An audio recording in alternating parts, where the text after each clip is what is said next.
Hello my dudes, my name is Tiffany. Welcome back to my series Internet Analysis, where I like to research and discuss things relevant to social issues and media. Today's topic is the idea of looking expensive and the politics of class and how we dress. Just a little light topic, just an easy one. So I found these videos. How to look expensive on a budget, tips to look expensive for broke girls. And this topic has actually been on my list for a few years now. I remember finding some of these videos and just being intrigued. I had never heard anyone in my life describe looking expensive as a goal. How to look classy / bougie / rich while you're broke, or when you're actually broke. Chic, look expensive, sophisticated, elegant, affluent, rich, expensive. So I watched a lot of these videos and I noticed how many views they get. So obviously there is an audience for this. And of course there are all sorts of different fashion advice videos for any and all aesthetics and styles. Also these, how to get this look for less sorts of videos. So it makes sense, right? And as these videos argue, looking expensive doesn't mean that you actually have to spend a lot of money, though a lot of these videos do feature very expensive pieces. And obviously it is a lot easier to look expensive with expensive items rather than with budget dupes. But I will say it might be easier to look expensive online. Like I found these TikToks, how to look expensive in Shein, which if you don't know is one of the most notorious and cheapest fast fashion companies. And this is an interesting part of fashion on social media because unlike in person where people can see and feel your clothes and judge them based on senses, online it's a lot easier to get away with wearing things that maybe look better on camera than they do in person. But apparently looking expensive is not just about logos or brands, it's more about the detail, the intent. And the language is very, very interesting to me. The goal of how to look expensive. I understand an item looking expensive. Items have prices. But what does it mean to be an expensive looking person? To me, it implies that beyond the clothing itself, looking expensive is more of a vibe, an aura, some type of relaxed, luxurious confidence maybe. If you carry yourself with that much confidence that make you look, expensive and rich, even though all you wear is just some simple Zara clothes, then people will believe it because you have the confidence and you have the grace and you have the attitude. I don't know about you, but I just find it so fascinating. Writing this video has made me think a lot about how we perceive ourselves and others. Obviously, each individual style is very personal, but also we feel pressures and judgment from others, and we often have to adjust our appearance to fit whichever social setting we're in, whether that's school, work. In this video, I just want to question why people would want to look expensive. And what does that really mean? We're also going to get into a lot of, the class implications of what we wear and what we think of others. So I asked my Instagram followers, as usual, what looks expensive to them? And this was the consensus of answers. Quality materials and natural fibers such as cotton, wool, linen, and silk, good craftsmanship and a tailored perfect fit, classic styles and silhouettes, minimalist designs, avoiding logos, neutral colors, bonus points for monochromatic outfits. Accessories include dainty, simple jewelry, gold, maybe a nice watch. And naturally, I had to also ask what looks cheap, and unsurprisingly, a lot of those have the opposite qualities. Bad quality fabric, thin, flimsy, see-through, polyester and other synthetics, poor construction, loose threads, messy stitching, etc. Clothes that are stained, ripped, faded, or with holes or pilling, wrinkles and lint, clothes that don't fit well, and then also more generally, anything seen as too casual or lazy, like pajamas in public, sweatpants, leggings.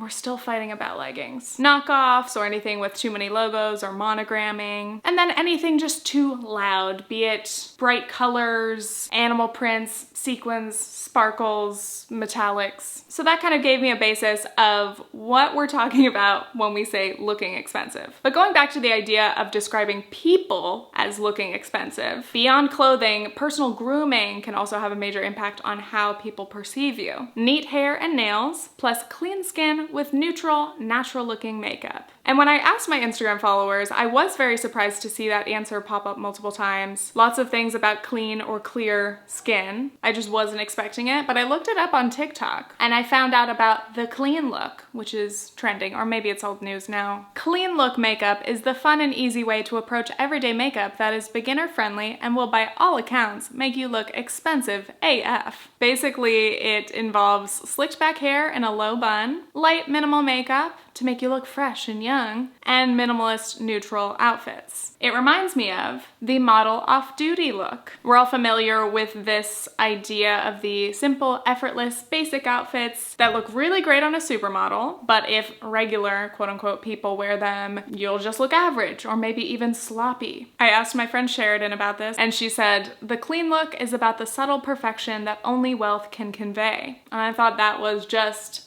pretty likely that if you look at someone and you just think, there's something about them that just looks expensive. Their beauty seems so effortless. Maybe they happen to just be someone who fits the dominant standards of beauty, be it pretty privilege, thin privilege. And if they have money, that helps immensely. There's so much more to discuss, but before we continue, let's give a shout out to today's sponsor, thredUP. thredUP is an online consignment and thrift store with new items every single day. I always prefer to shop secondhand, so I've got my wish list of items that I'm looking out for. You know, if I find them, I'll get them. That's great. I love taking the time to search, but thredUP makes it so much easier because I can search by item, I can search by brand, color, and my size. One of the easiest ways for me to buy secondhand and make sure I'm getting exactly what I need. So I'm excited to show you the things that I got this time, which are perfect for completing my fall to winter transitional wardrobe. First up, we have these jeans. Oh my God, when I put these on, they fit perfectly and I was amazed. I've been in a boot cut kind of mood lately, so these, these are already a new fave. The estimated retail price is $60, and I got these for $17.99. We have this sweater. It's like a mock neck from Everlane. It's just a great basic. I already want to wear it all the time. And to complete my everyday go-to outfit, I found this Columbia jacket. Oh my God, it has thumb holes. That got me so excited. I've been looking for a light jacket like this that's really good at retaining heat, and it has been perfect. I've been wearing it the past few days. It is ideal for the current New York City weather. Estimated retail was $74, but I got it for $31. Next, we have these Everlane jeans. Again, a little bit of a boot cut look.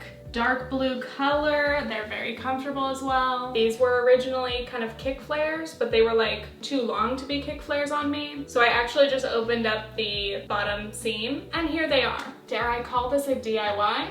Not really. And an absolutely comfy look. This is a BDG sweater. Got the very cute little elbow patch. I'm currently pairing it with my favorite home comfies, but I have worn this with jeans as well. Just a cute, cozy fall sweater. Next time you have some shopping to do, I highly recommend thredUP. You can get an extra 30% off your first order with my code Tiffany. Everything's in the description. Okay, let's get back into it. One of my first questions when writing this video was, why neutrals? Colors like beige, cream, khaki, neutrals in general, I guess. There's something about this particular like shade. It could be beige, it could be like light pink, it could be white, grays, just anything neutral, and for some reason it takes it up a notch and you just look way more put together and way more expensive. I understand the appeal of neutrals in general, okay? I know that neutral clothes are easy to pair together or match with other things. They're classic. The pieces are a little less likely to be trendy, so you might wear them longer. Neutral stuff is also great for capsule wardrobes. But still the question remains, why do neutrals look expensive? And also, why does looking expensive, according to this content, look like neutral outfit with a blazer and pointy-toed shoes? Yes, it is a very girl boss look if that's what you're going for. But what's interesting is in the videos that I watched, how to look expensive videos, this content doesn't seem blatantly directed at anyone who is looking for business wear or like office attire, but also the clothes are kind of very fitting for that. There's definitely a bit of a professional class outside of this aesthetic. I was absorbing these videos from the context that they would be used in everyday life, but I do understand that if you're watching these videos and trying to consider how you should present yourself at work, in a professional environment, in an office, I do get that, though I am a YouTuber and I get to wear whatever I want on the floor. But for many people, how you dress or how you present yourself at work can dictate whether people take you seriously or find you professional at your job, which sucks. And this can be an even bigger problem for women of color specifically because they're operating in a system of white supremacy here in the US. And the expectations and the standards that we have in the workforce generally are very narrow and very white-centric. So anything that falls outside of that very narrow standard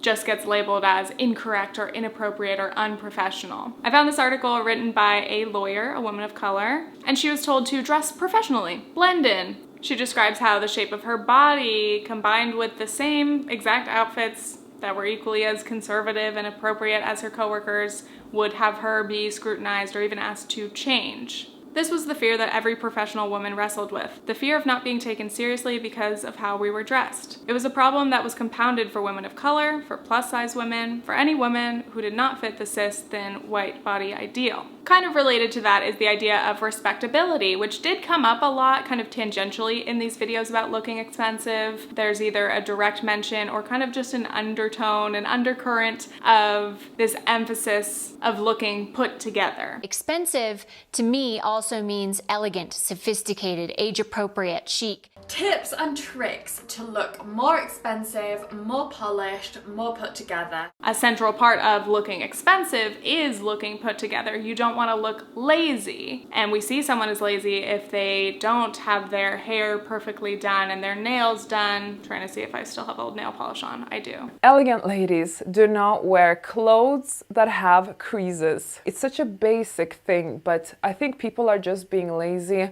And this is the thing, when you want to be sophisticated and elegant, you cannot afford being lazy. This, ladies, symbolizes I don't care, who cares, whatever, I can't be bothered, I'm lazy. If you don't take the time to do these things, do your makeup, iron your clothes, make sure that everything is neat and clean and safely within these boundaries, then you are lazy and you're unkempt, and that has ripples across what people think of you. You're not good at your job, you must not care about anything, etc. Continuing on, obviously part of looking expensive is aspiration. So if one side of this is wanting to look professional or put together, there's another side that kind of takes on an old money aesthetic. Some people who watch these videos want to look rich. They want others to perceive them as upper class. They want to align with the wealthy. And this brings me to Anna B. and the School of Affluence. So Tara Mooney actually did a video on her content a few months back, which I recommend. Anna basically ran an online finishing school all about elegance, and in her videos and her website and whatever other content she has, gives women tips on how to dress and speak and generally present themselves in order to fit in with the upper class, with people of status. These are like instructional videos on how to assimilate into a class that you're not a part of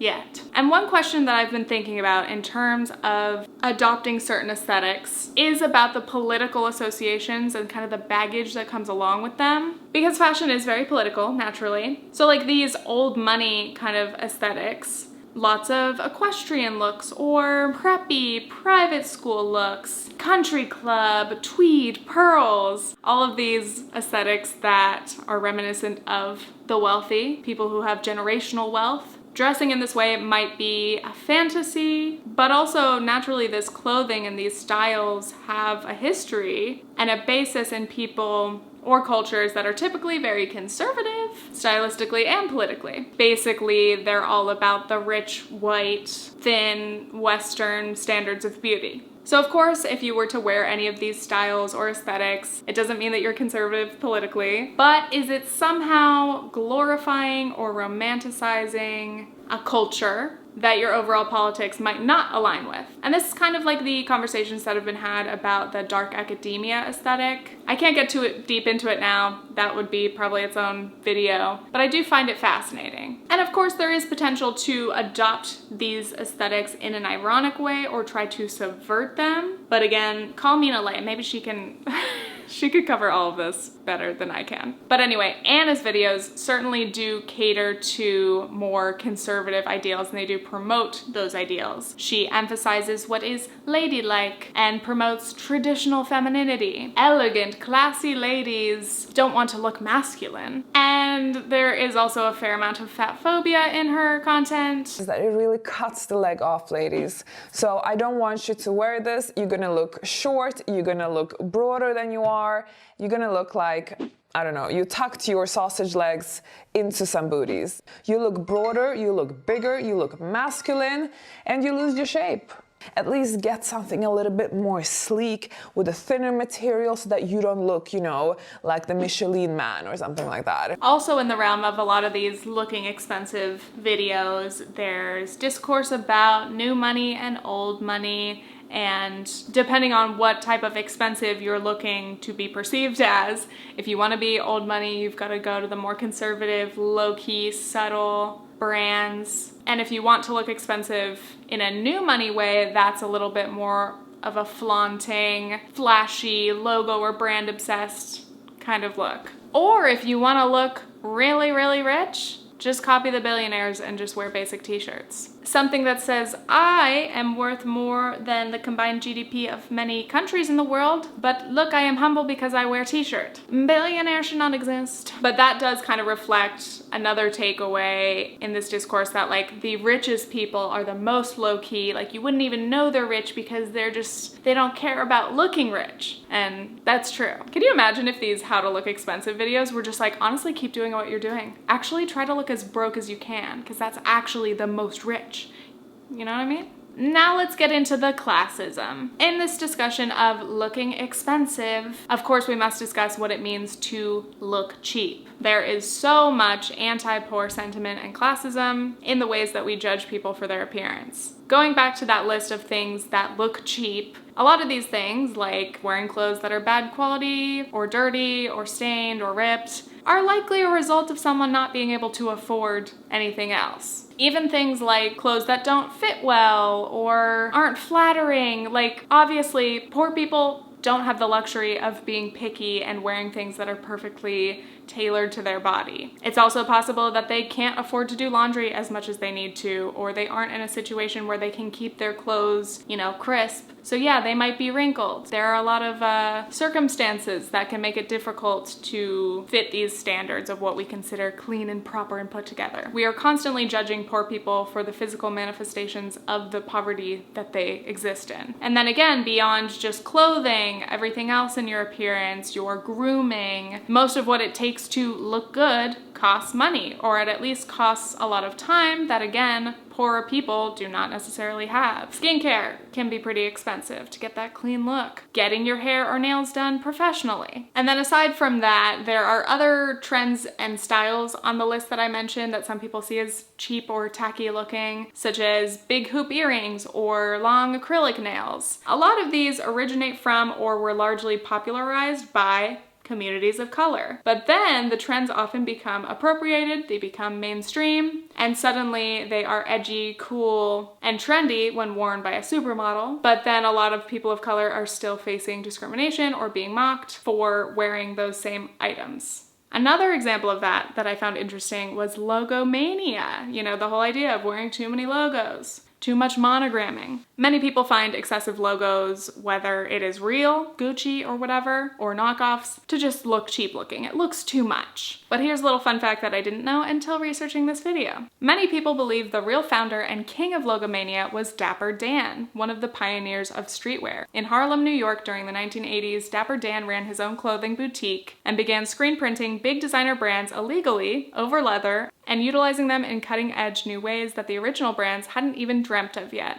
So at this time in the 1980s, luxury brands were often not accessible to people of color. Some stores even refused to sell to BIPOC clientele. So I really do love the idea of taking something elitist, and at that time that very much catered to rich white people only, and giving it a new twist. Dapper Dan as a designer is very much not into the subtle old money kind of look. His designs were made to be extravagant and over the top. And his pieces ended up being very influential in streetwear and hip-hop fashion. Many of his clients were musicians and athletes. So then, of course, the luxury labels went after him for copyright infringement and eventually got his boutique shut down. But then they started copying his ideas. In 2017, Gucci released a jacket that looks suspiciously similar to a Dapper Dan design. He made this custom jacket for Olympian Diane Dixon, and there was a public uproar about it. And then Gucci invited Dapper Dan to create his own capsule collection and work with them further. That's great news. It only took them decades to acknowledge his contribution to fashion and to a specific aesthetic that they have profited from for so long. Whilst logos in high fashion were originally considered to denote affluence,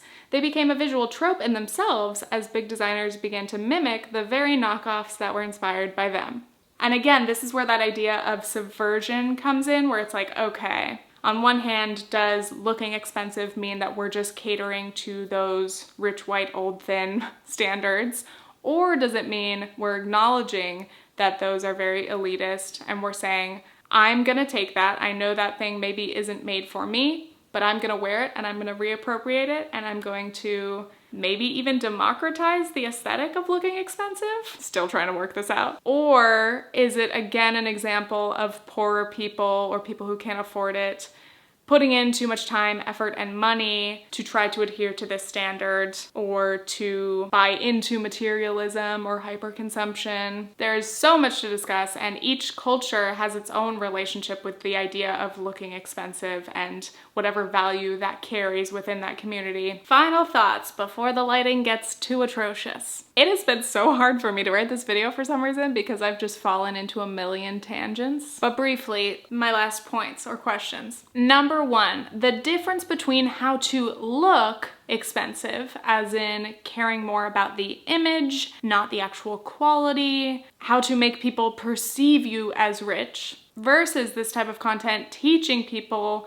how to find the best quality clothing. You know, look for certain materials, look for certain stitching. Whether you're buying cheaper clothes or expensive clothes or you're shopping secondhand, this knowledge is valuable, I think, for everyone so that you don't waste your money on something that's not gonna last as long as it could if you found a higher quality version of it. Number two, the idea of fashion, trends, and personal style. So going back to the idea of promoting neutrals and classic styles, that's very functional. These kind of clothes are typically less focused on trends and trend cycles and more focused on longevity, making it last, wearing it year after year, which I do like. I think that's great. Basically, let's just try to be aware of our judgments, the way that we perceive people, try to stop being judgy, let people wear what they enjoy. If you love your beige minimalist outfits, I love that for you. If you hate looking presentable, I love that for you. If you don't even think the idea of presentable exists, I love that.